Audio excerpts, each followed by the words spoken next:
하나님 말씀 보겠습니다. 하나님 말씀은 잠언 17장 23절 말씀입니다.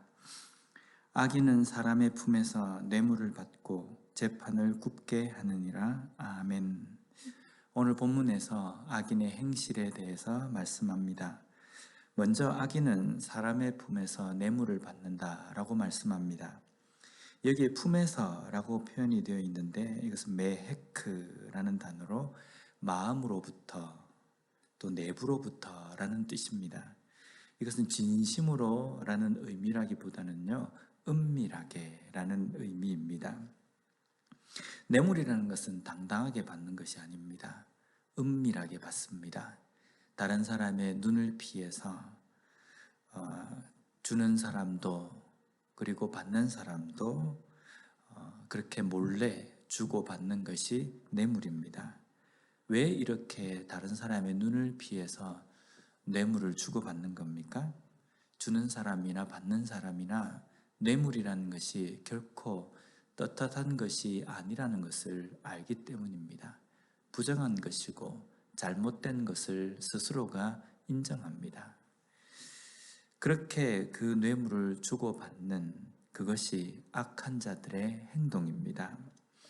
그리고 오늘 본문에 보면 뇌물을 받다라는 이 문장에서 받다라는 동사가 히브리어로 라카흐라는 동사인데 이것은 행동이 계속적으로 반복이 되는 것이고 또 집착한다라는 의미도 여기에 포함이 되어 있습니다. 악한 자는 뇌물을 받습니다. 그 뇌물을 받는 것을 주면 받고 주지 않으면 안 받고 이게 아니라 뇌물을 밝힌다는 겁니다. 항상 뇌물을 원하고 뇌물을 어떻게 하면 내가 받을 수 있을 것인지 그것만을 생각한다는 겁니다. 이것은요 마치 탐관오리와 똑같습니다. 백성들의 억울함과 백성들에게서 정의를 세우는 것 이런 것에 관심이 있는 것이 아니라 자기 곳간에 곡식이 채워지고 또 귀중품들이 보석들이 자기들의 자신의 그 소유로 불어나는 것 여기에 관심을 갖는 것이 바로 탐관오리의 모습입니다. 이것 역시가 바로 악한 자의 모습이라고 오늘 성경은 말씀합니다. 정의라는 것을 모르는 것은 아닙니다. 정의가 무엇인지 어떤 것이 바른 것인지 압니다. 그러나 그 정의를 세우기보다는 자신의 삶에 우선적으로 생각하는 것이 물질이기 때문에요. 그 물질을 불리고 그 물질이 더 많아지는 것에 모든 관심이 집중이 되어 있다는 겁니다. 우리의 삶에서도 마찬가지입니다.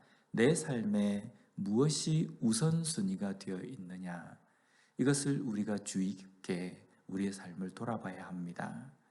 물질이 우선이 되어 있는 삶 사실 요즘 이 세상을 살아가면서 돈, 물질이 인생의 전부는 아니다, 행복의 전부는 아니다 라고 말하지만 요즘 시대만큼 물질이 우리의 인생에서 아주 큰 부분을 좌우하는 때는 없었던 것 같습니다. 물론 지금까지 살아오면서 모든 역사상 물질이라는 것을 배제하고 행복을 이야기하는 것은 참 어려운 그런 경우가 되어버렸습니다. 물질이 우리 인생에서 아주 큰 부분을 차지하는데 그래서 우리 마음속에 이런 생각을 가질 수가 있습니다. 물질에 애착을 갖고 물질에 대해서 뭔가 관심을 가지는 것이 결코 나쁜 것은 아니다. 그리고 이 물질을 내가 얻고 그것을 내가 구하기 위해서 불법을 저지르거나 나쁜 짓만 하지 않으면 된다라는 생각입니다. 그래서 그 물질을 추구하고 물질을 더 많이 소유하는 것에 힘을 씁니다. 그리고 그것이 인생이라고 이야기합니다. 그런데 우리는 여기에서 주의해야 될 것이 한 가지가 있습니다. 내 삶에서 물질을 얻고 그리고 물질을 위해서 내가 살아가는 것이 이 시대의 당연한 어떤 시대적인 흐름이고 인생의 모습이기 때문에 우리 그리스도인들도 그렇게 살면 된다라고 생각할 수 있습니다. 그러나 우리의 삶에 무엇이 우선순위에 놓여져 있는가, 우리가 이것은 놓치지 말아야 될 부분입니다.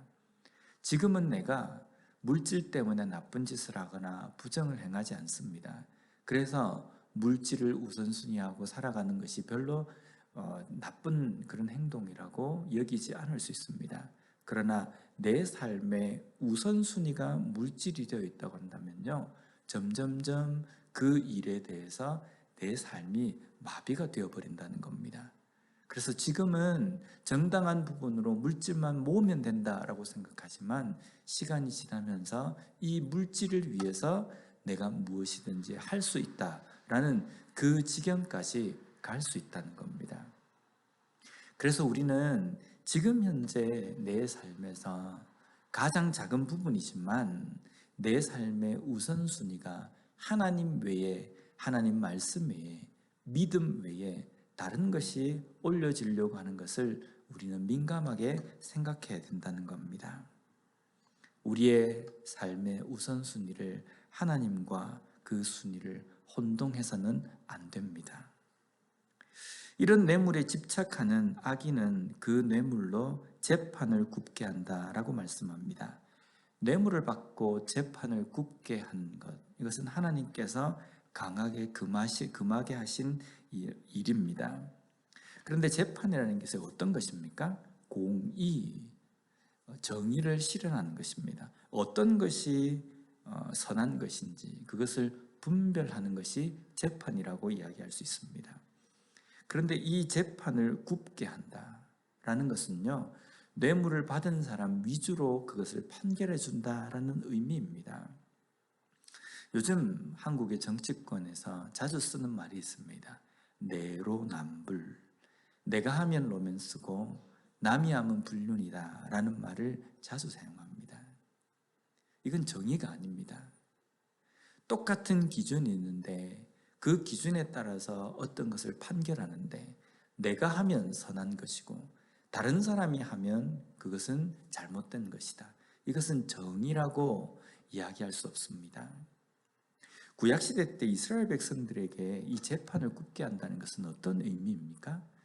당시 이스라엘 백성들이 재판을 하는 것은요, 하나님의 말씀, 율법에 따라서 재판을 하는 것이었습니다. 그러면 그 재판을 굽게 한다는 것은요, 하나님의 말씀을 거역하는 것입니다. 기준이 분명히 하나님의 말씀으로 세워져 있는데 그것을 뇌물을 받고 그 재판을 다르게 한다라는 것은요, 하나님의 말씀을 변경시키는 것과 똑같다는 겁니다. 그렇기 때문에 하나님께서는 뇌물을 받고 재판을 굽게 하는 것을 하나님께서는 금하셨다는 겁니다. 오늘 우리는요, 재판할 일도 없습니다. 그리고 우리는 뇌물을 받을 일도 그렇게 많지 않습니다. 그러면 오늘 이 말씀은 우리가 누구에게 적용시켜야 됩니까?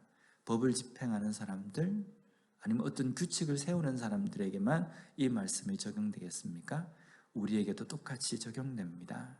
오늘 우리의 삶에서 재판, 판단, 이것은요, 다른 사람을 판단하기보다는 나 자신을 판단하는 겁니다. 내가 선한 길을 가느냐, 내가 그렇지 못한 길을 걸어가느냐, 무엇을 가지고 판단하십니까? 하나님의 말씀으로 판단해야 합니다. 그런데 만약에 우리가 그렇게 판단하지 않고 내가 이 정도는 하는 것도 충분히 이해가 되고 내가 하는 것이기 때문에 이것은 문제가 되지 않는다. 만약에 이렇게 내 자신에게 그 말씀의 그 표준을, 기준을 댄다고 한다면요, 분명 하나님의 말씀을 왜곡되게 적용하는 것입니다. 하나님의 말씀의 기준은 좌로나 우로나 치우치지 않고 분명히 그 기준으로 세워두고 그 기준에 내 삶을 비추어 봐야 하는 겁니다.